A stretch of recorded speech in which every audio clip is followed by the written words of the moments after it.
The fastest way to beat Pokemon Gold is to use Rattata, a Pokemon whose best gimmick throughout the history of its existence is taking out a legendary Pokemon at level 1. And this ridiculous speed that even surpasses the value that a legendary Pokemon has in a speedrun can only be reached through a mechanic you might not expect. So today, we're going to take a look at a perfect speedrun of Pokemon Gold to find out how this all came to be. As of this video, the fastest time a human has ever cleared Pokemon Gold is a 3-hour and 12-minute run by PokeGuy. The route PokeGuy uses involves putting the Totodile line through every single battle, while the perfect Pokemon Gold speedrun, or what's known as the Pokemon Gold task, is beaten in under 3 hours with the Rattata line. So why is there such a massive difference between these runs? Well, to better understand why, we first need to answer what a tool-assisted speedrun is. A tool-assisted speedrun, or TAS, is a theoretically perfect speedrun that uses an emulator and their supportive tools such as save states, frame advancing, slowdown, and Lua scripts. And with the power of these tools and a speedrunner's background knowledge of a speed game, they can piece together a theoretically perfect speedrun. These perfectly crafted speedruns are also categorized separately from human speedruns, as it's meant to just be a showcase of what strategies are possible without cheats or the limitations of human anatomy. And for Pokemon runs, this means you can get guaranteed crits to one-shot an enemy, obtain perfect stats on your Pokemon with very little effort, or get a Pokemon to get in a Pokeball at full HP 100% of the time. A human cannot guarantee any of this in the same exact ways a task can, because a human needs to work against the RNG rather than with it, since the human anatomy cannot be perfect for the entire length of a Pokemon speedrun. Oh my...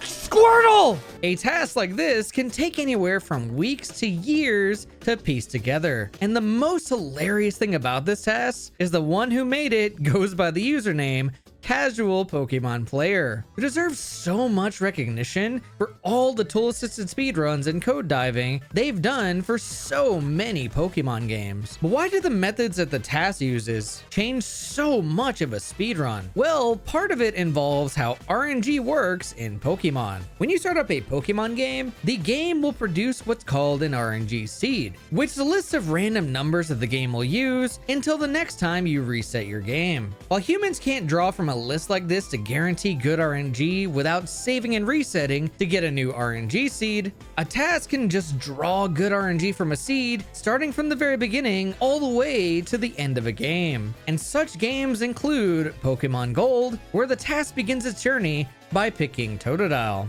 all for its fast early game clearing power and access to HMs like Surf, Whirlpool, and Cut. This little monster will be used all the way until Falkner's Gem to crush all of its opponents. But what about Rattata? Isn't that what this video is all about? Yeah, we're getting to that. But before we move on to the Rattata section, we need to talk about the sponsor of today's video, MD Hair. MD Hair is the world's first medical grade hair growth treatment customized to the exact cause and type of hair loss you might be experiencing as you get older. And for someone like me who didn't take care of their hair very well in high school, where I used so much heat on my hair that it looked and felt like a dry mop, products like MD Hair's shampoo and conditioner had my hair feeling extremely healthy after a single month of using their product. They also offer serums to target hair loss that you carefully apply to a dry scalp, but also supplements to help support healthy hair growth. And to find out which product works best for you, all you have to do is go to their website, take a short quiz, take a picture of your scalp, and they'll customize a plan made just for you. So if you want to work on regrowing your hair or keeping it nice and healthy, visit this link on the screen or in the description and use promo PULSE70 to get 70% off on your first month of customized hair products.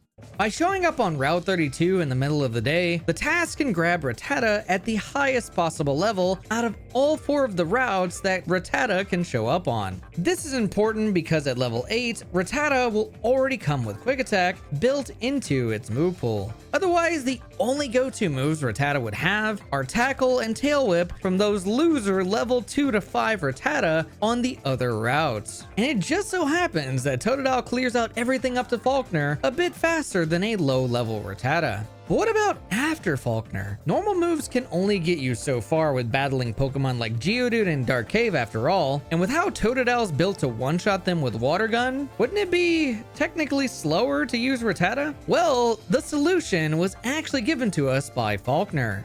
Mud Slap, the TM for one of the weakest ground moves to ever exist in Pokemon, as well as a TM for Swift inside of Dark Cave. These two moves would not work in our favor if this were Heart Gold Soul Silver, since these moves would be classified as special attacking moves. But this isn't Heart Gold Soul Silver, it's the original Generation 2 Pokemon, Gold, where abilities don't exist and all normal and ground type moves are considered physical moves, making it so that all you need is a 20 base power ground move for threats like these Dark Cave Geodudes and your rivals Ghastly, while Swift becomes our most powerful move until we eventually learn Hyper Fang. Hyper Fang gives the TAS a move that allows them to flinch an opponent at a moment's notice, which happens to be faster than giving your opponent a single turn. But even with the solutions given to Rattata, a Totodile speedrun will still be decently ahead of Rattata at this point in time, because a Totodile speedrun doesn't need to stop for TMs or even teach them for quite a long time. And even then, most of its moves will be HMs that are 100% required in the first place. So how does Rattata catch up? Well, the first solution is by flinching everything into oblivion. Bugsy, for example, never stands a chance, and Whitney can never get a hit in when all she does in a task is mash rollout and keeps on missing. But the even weirder solution to saving time on a Totodile speedrun is to waste even more time by fighting an extra trainer? Let me explain. At this point, we'll have used a top percentage Rattata on the second and third gym, with the fourth gym fast approaching. But Morty and his entire gym are filled with ghost-type Pokemon and happen to be standing in the way of us progressing. So, spamming Mud Slap seems like the best option, right? No, the solution comes after evolving our Rattata into Eradicate by fighting the Kimono Girls and teaching Totodile Cut. This will help us on our way to the next goal inside of Lake of Rage. And we're not here for no stinking shiny Gyarados, we're here for Hidden Power Ground. While you could avoid this trainer later on with Surf, believe it or not, fighting this optional trainer here and now, then cutting a bunch of trees to get to Hidden Power is faster than using Mud Slap to beat Morty's gym now and Jasmine's gym later. And to be honest, this early venture into the Lake of Rage isn't as wasteful as you'd think. By going here early, we can set the fly point to come back later to fight the required red Gyarados, Gym Leader Price, and a trip into the Rocket Hideout. Even the trip back to Ecrudiac isn't a problem, because by catching an Abra on our way to Goldenrod City, we can teleport back to the only mandatory Pokemon Center we'll ever have to enter inside of Violet City. This not only helps us travel back from the Big Hidden Power trip, but also helps us skip a bunch of trainers on Route 35, a route that speedrunners have deemed Spinner Hell. And now that we've obtained Hidden Power, we only need one more move on Eradicate to complete our final moveset. This move will be obtained after easily stomping Morty's gym and the required trip into Jasmine's Lighthouse. With the trip inside this house next to the Olivine City Pokemon Center, we can obtain the HM for Strength, a move that's just as powerful as Hyper Fang without the power of flinching, but also with 2 less letters in its name compared to Hyper Fang. While this only saves a little bit of time in the long run, it's still something important to take into account when we're trying to save as much time as possible against Totodile. And speaking of, where are we at with the battle against Totodile? Well,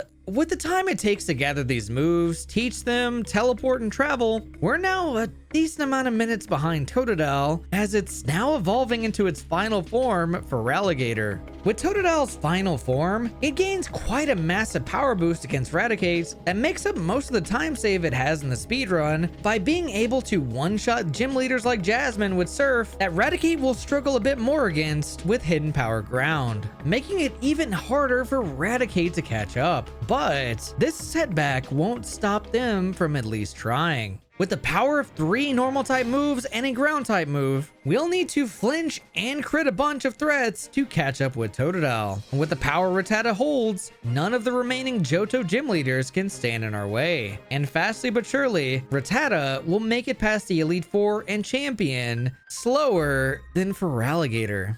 But this isn't any percent glitchless speedrun where the goal is to journey all the way through Johto and Kanto until you beat Red. With an entire region left to take over, there's still plenty of time for Rattata to catch up. All thanks to two things. The first is that Rat can easily keep up with Gator on every Kanto trainer and gym leader battle. The second is that Totodile was forced into its final evolution just to stay ahead of Rat. Well, why is this relevant? Well, you see, the mechanic I was hiding from you all throughout this entire run is how long the cry is for Rattata and Raticate. This is probably not what you expected to save enough time to beat the Totodile human world record by 21 minutes. But just like the time you save from naming your Pokemon and trainer a single letter, it adds up to be a ridiculous amount. How much exactly? Well, let's do some quick math. Raticate and Rattata have a cry length of about 0.12 seconds for Rattata and 0.16 seconds for Raticate, while Totodile, Croconaw, and Feraligatr have a cry length of 0.27 for Totodile, 1.05 seconds for Croconaw, and 1.11 seconds for Feraligatr. In total, Raticate and Rattata's cries are heard a total of 114 times, while Totodile, Croconaw, and Feraligatr's cry is heard 115 times? This number includes every time a Pokemon evolved, was sent out in battle, or used the HM for strength, which is why even though Raticate needed to fight an extra trainer, the Totodile line came out to be a few cries extra. So now, if we take the amount of times each cry was heard and multiply by the length of time it takes for the cry to play, Raticate and Rattata save about 1 minute and 30 seconds over the entire Totodile line throughout the entire run. But here's the interesting thing. I wasn't just comparing Rattata to a speedrun that's done by a human. I was also comparing it to the former fastest speedrun in Pokemon Gold that was done by using Totodile, which Rattata barely beats by 39 seconds. But before we fully complete a run of Pokemon Gold, we still have one final fight that I'd like to cover, because a Gen 2 run isn't complete without beating Red with our level 60 Raticate versus his level 70 and 80 teammates. The battle against Red starts off by using 2 X attacks in front of his monstrous Pikachu. Pikachu goes for Thunder both times, but with the power of perfect inputs, we can cause Pikachu to miss his only chance to KO our Raticate. And with the power of crits at our side, Red's team doesn't stand a chance after a total of 6 strengths and 4 critical hits to KO every one of Red's Pokemon with ease, making Raticate the king of Pokemon Gold speedruns. Subscribe if you enjoyed this journey, and thanks again to MD Hair for sponsoring this video.